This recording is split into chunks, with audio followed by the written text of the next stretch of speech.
It's Liz Hirsh Naftali, and welcome to the Capital Coffee Connection podcast, where I have the honor and the privilege to speak with leaders, our national leaders, about their heart and our shared humanity. We do not go into politics and policy because for me, this is really an opportunity for people in America, people around the world, to get to know who our leaders are for who they are as people. So one of the quotes that I read from this leader, she had said, "Too often we have allowed the divisions in our country to be more important than what unites us." And I am speaking today with the United States Senator from Maine, Senator Susan Collins. And I want to say welcome and thank you for being here. Thank you, Liz. We met, and I remember the date. I remember when I met you. It was a very unique meeting, and it was on October 19th, 2023. I just want to share, because I always like to give a little bit of a background of who I'm speaking with. And a lot of the people I speak with, I haven't met in person or haven't done projects with. And I met you, and I was in probably one of the worst states in my life, which was my great niece had been kidnapped by Hamas terrorists after her parents had been murdered on October 7th. And at first, we actually thought that this beautiful 3-year-old child, Abigail, had been murdered. But then we realized that she had actually survived the murder of her father, and then whose arms she was in, and then had been taken as a hostage into Gaza. And I remember meeting you and looking at you and other women leaders and just saying, please be this child's voice. This is just about how we save her. And at that time, there were many women and children and many hostages, about 250 people. And I just wanted to say thank you, use this opportunity, because at that moment, you said, I am going to do everything I can to help you. And I tell this story and I write about it, which was a few days later, you were with a Codel, Democrats and Republicans in Israel, meeting with the leaders and trying to help and figure out what we could do.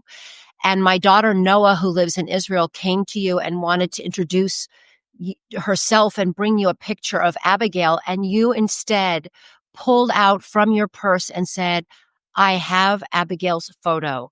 I met your family in Washington, D.C., and I'm going to do everything I can to bring this child home.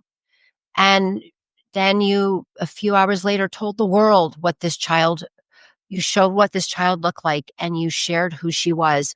And I know from speaking with leaders in the Hill, Democrats and Republicans, that came to me and said, Senator Susan Collins is showing and telling everyone Abigail's story and the story of these hostages. So it's a long introduction, but I think for me, it's really an important one for people to just know who you are. And by that story, it just tells you what kind of a person you are. So I want to say thank you. Well, thank you, Liz, for all the attention that you brought to not only your great niece, but all of the hostages. And you continue that mission to this very day. I did carry Abigail's picture with me from the day you gave it to me to the day that she was released. And I can't tell you how profoundly moved I was by her story. To see her parents murdered in front of her while her 2 older siblings were hiding in a closet for 14 hours, and to be carried away by murderous terrorists was just something that touched my heart. And I was determined to keep her name out there before everyone, because if you can put a human face, particularly an adorable little girl's face, on an issue, it makes it real to people, just as it did when you first gave me Abigail's picture. I still have it in my office, as well as a picture of her with her new family. Thank you. Yeah, but I think that's it. When I started this podcast, I didn't realize, I had no idea I'd be sitting here with you all these months later, having been in this fight to save lives. But what I understood when we first started was, if we could have conversations with real people about real things, then we can, as humans, as Americans, as people, really find commonality, but really do things. And when I met you at that moment, I truly believe that it was meant that you would then go and carry and tell the world from your position about this child. And what you said is absolutely true. People need to see a face, and you're that face. And I want people to see that you helped save Abigail's life. And for the rest of her life, I will know it, our family will know it, and the world will know it. That means so much to me. I can't tell you. Yeah. Well, thank you.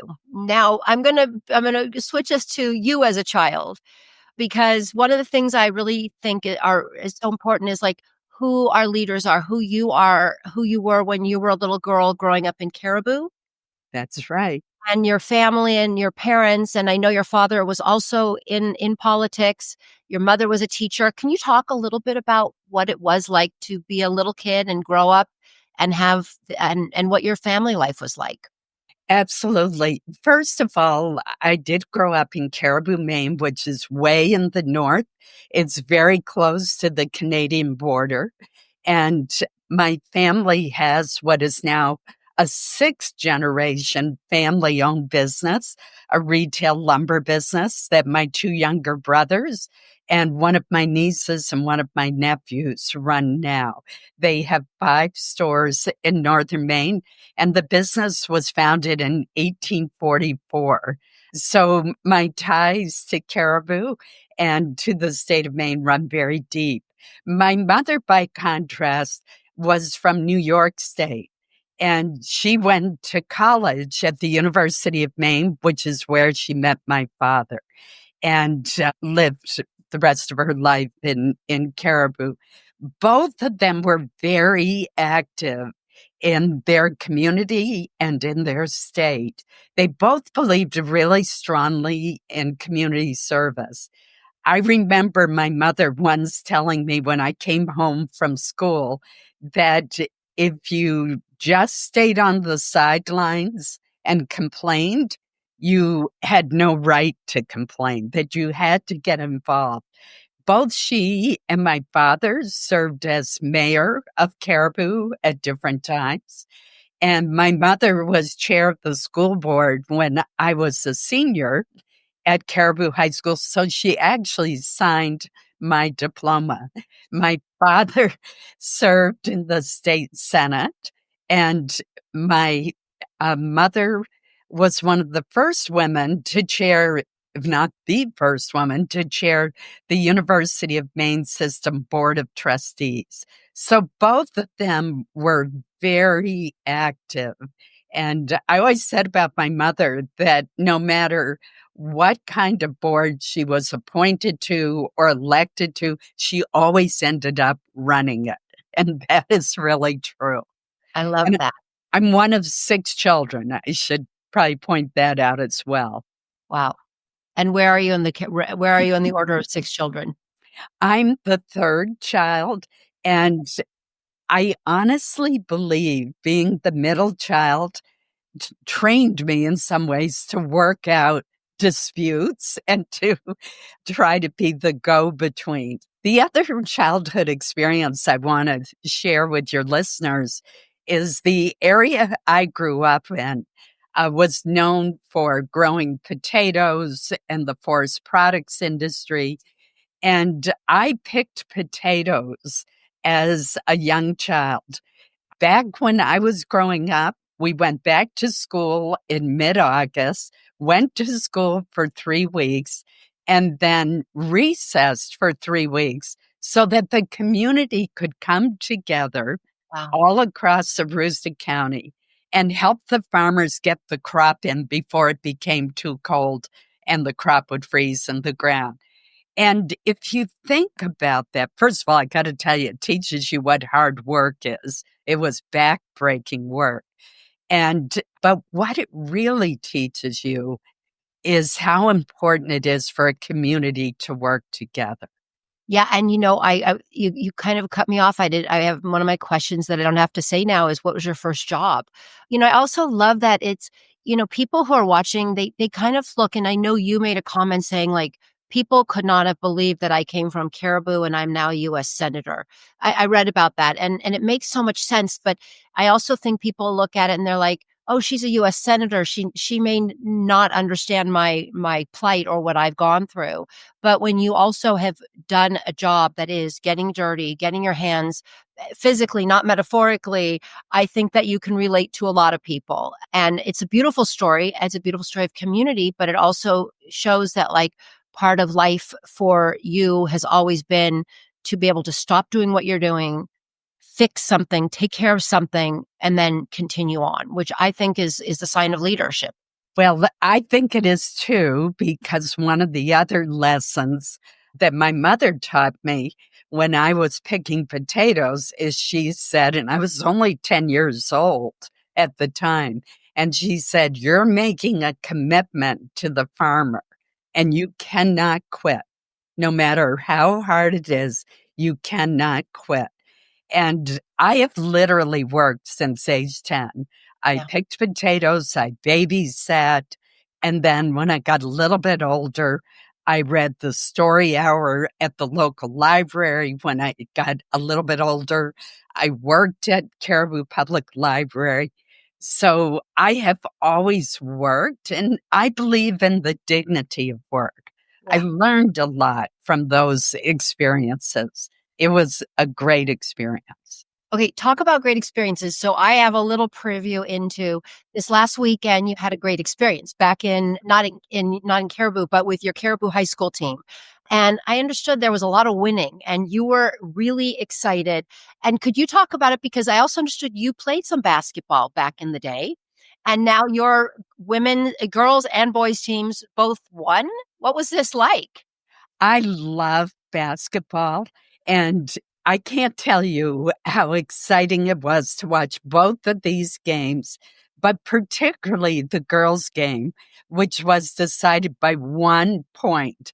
It looked impossible for them to win, but they never gave up. They played with such heart and they managed to pull it out.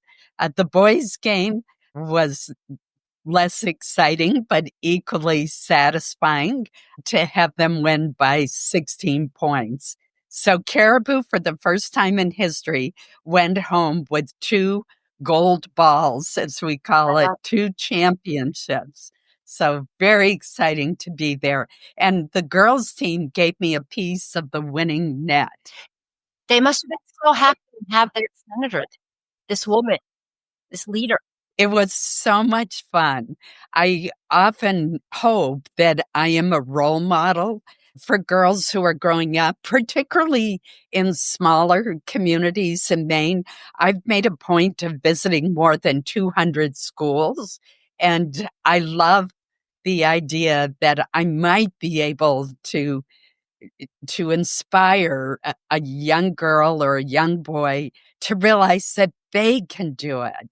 That if I can go from the halls of Caribou High School to the chambers of the United States Senate, they too can achieve their dream. I have a question. What's the worst advice that you've ever received?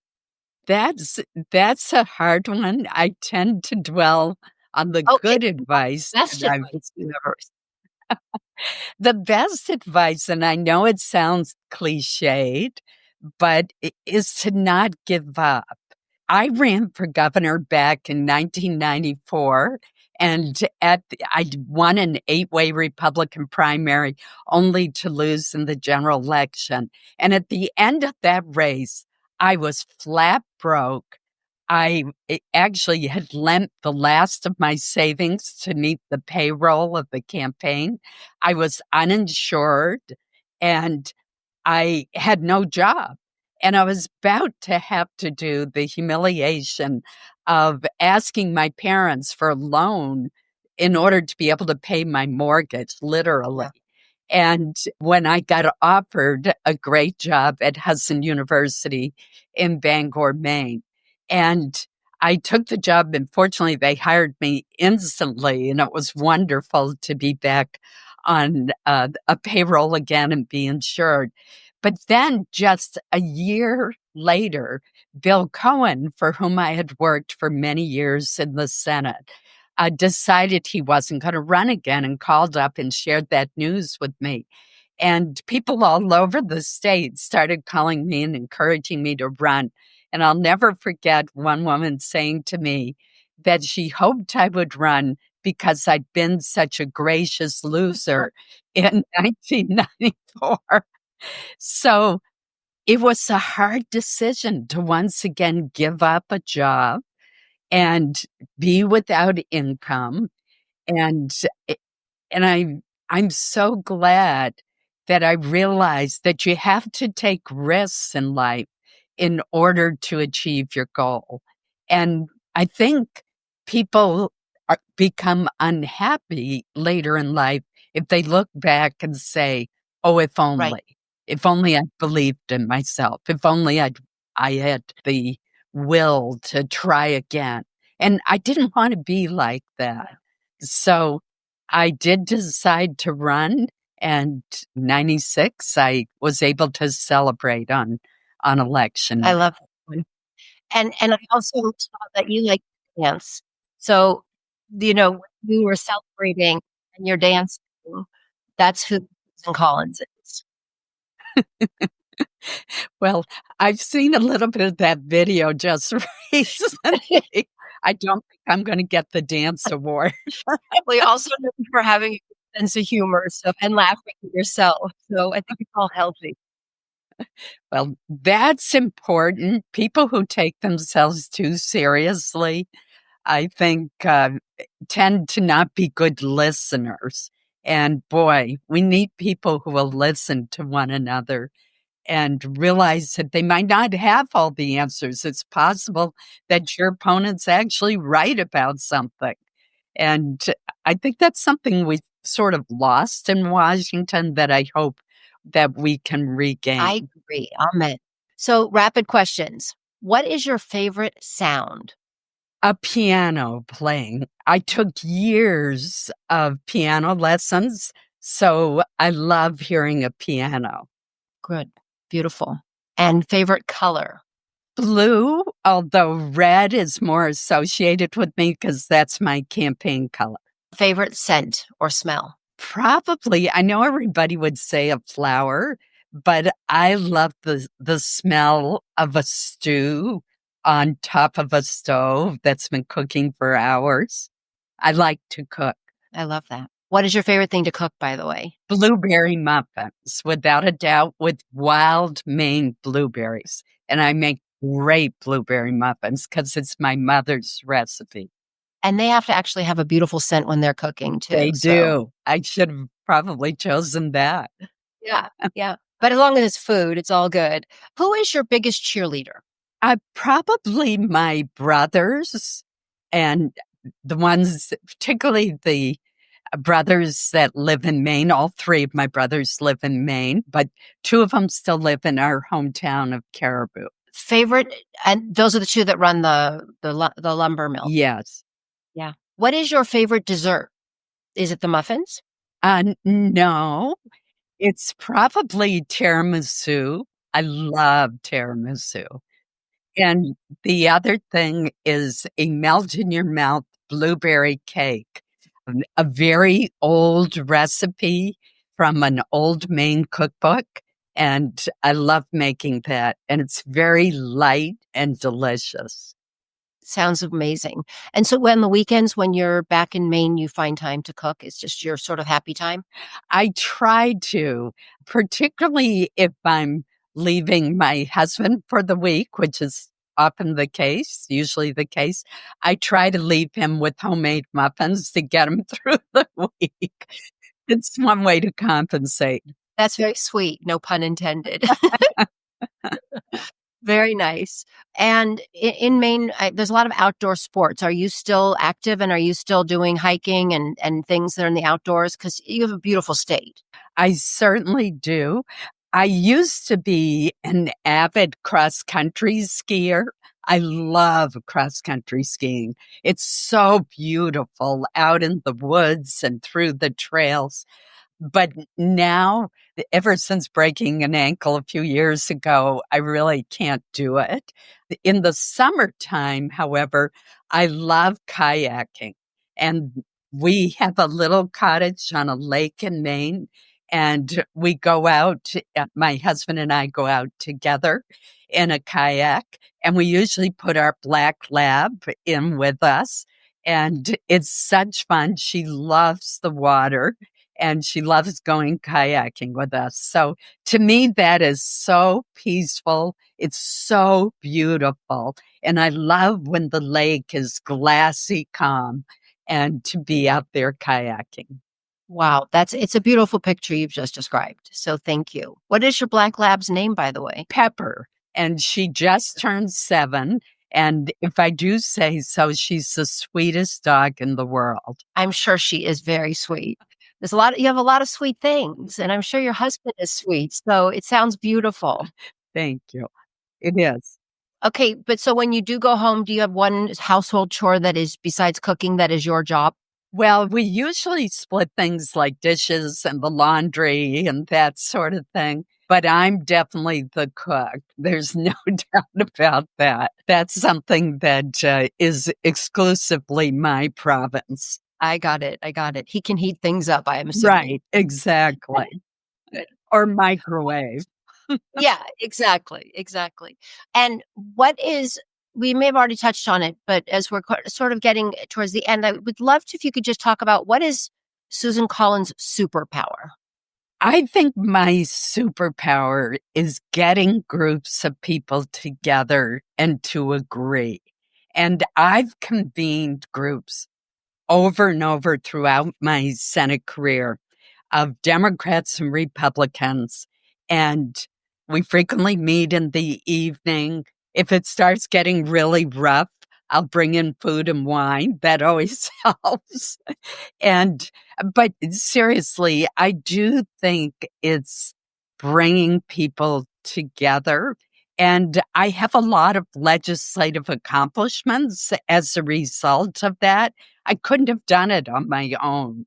I needed everybody's input. Usually these groups are between 10 and 20 people and pretty evenly divided between Democrats and Republicans.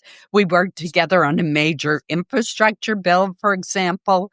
We worked together on the Respect for Marriage Act, which had federal recognition of same-sex marriages, but at the same time made it clear that religious organizations did not have to perform same-sex marriages if they disagreed. I thought that was a perfect example of bringing two sides together in a way that satisfied both. And on the Electoral Count Act to try to greatly lessen the chances of another January 6th. So those are just 3 examples, but there are many, many more. Biomedical research is a real passion of mine. And that's something that I founded the Alzheimer's caucus, the diabetes caucus. And again, completely bipartisan. Those diseases don't care what party you belong to. No, they And don't. Yeah. we've made progress because of that approach. So I would say that that's my superpower. Listen, we need a lot more people with that superpower, because I believe that is how it goes back to what you're saying. It's about listening. And you said it beautifully, which is sometimes you don't have the answer. And what I go back to where I started, which was I felt like I was a very strong person. I kind of had a lot of answers. After October 7th, I didn't have the answers, and I didn't know what I was going to do. And I looked and I said, I need help. But I also had to listen over and over and over again to people to get ideas, to understand how to do what I needed. But I also had to just sit there and look at somebody who, like yourself, and say, please help. And the one thing that we managed to do was keep the hostages bipartisan. But the one thing, I met with Democrats and Republicans, and they all to a T said, Senator Susan Collins is sharing Abigail's story and is fighting for all these hostages. And that's who you are. So it wasn't just one side, it was all of your colleagues in the Hill there. And I think that just says who you are. And so I am thankful to have this opportunity and grateful to know you. And I really believe that we need a lot more incredibly strong women in leadership. And thank you for being one of those incredibly strong, wonderful people who just happens to be a woman. And I really hope that we will, we're supposed to have coffee in person, but we will do that next time. I'm going to ask you this one last question I've asked everyone, and it's so important. What does joy mean to you, and what brings you joy? And I know we've talked a lot about it, but if you could talk about joy and what it means and what it does for you and how you share your joy. I'm fortunate that there are a lot of events in my life that bring me joy. And to give you just a few examples, I mean, Abigail's release brought me huge joy, huge joy. Standing with my family around the piano at Christmas time and hearing all generations singing in harmony Christmas carols brings me huge joy. Small things like walking my dog brings me joy, and seeing her run into the lake and swim to her heart's content. Having people over to dinner where I've made all the food and everybody's relaxed and happy and not talking about politics, Yeah. that brings me joy. Listening to music brings me joy. I think being surrounded by wonderful friends and family probably ranks as number one, but I am fortunate to have those moments of joy in my life. And actually, your question reminds me that in difficult times, I need to step back and do and appreciate those parts of life that do bring me great joy. It's a wonderful question. Thank you. I will end with just saying it has been a joy to speak with you. You are a joy, and may we share our joy with others as they listen and learn about who Senator Susan Collins is. Thank you. Thank you so much, Liz. Hi, it's Liz. Please join me every Tuesday for coffee to talk about heart and humanity with our elected leaders. Remember to hit subscribe to get an alert when a new episode is live and for exclusive content. Ciao.